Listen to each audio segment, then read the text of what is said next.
In our gospel reading today, we heard the story of Jesus calling the disciples to follow him.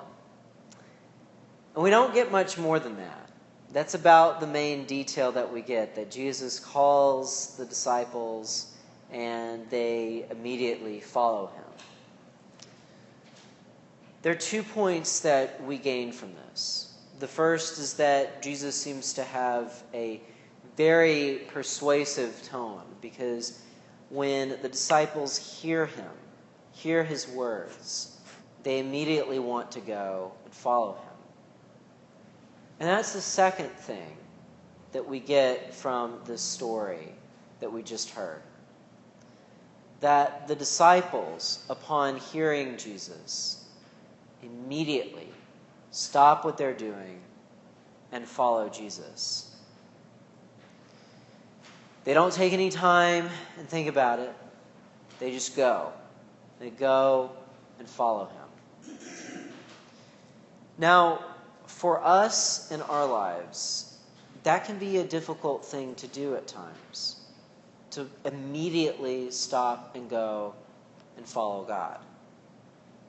For one, we do want to take time to discern that it is God that is calling, because that's what we should do. We should stop and think and make sure that it is God that we're listening to.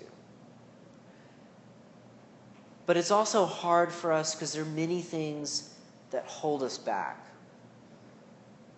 Fears, our sense of unworthiness, our lack of confidence, our inability to listen, and every other thought or any other thing that keeps us from the love of God.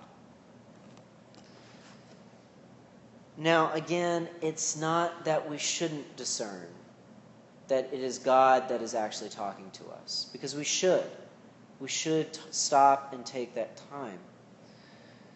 But would that we were just a little bit more like the disciples, that we might take the time to listen and to prepare ourselves so that we might be ready for when Jesus comes. So that, like the disciples, we might be ready to hear God when God is present to us. And when we hear the words of Jesus, that we might too be like those disciples and immediately stop what we're doing and answer that call, whatever it is that call might be.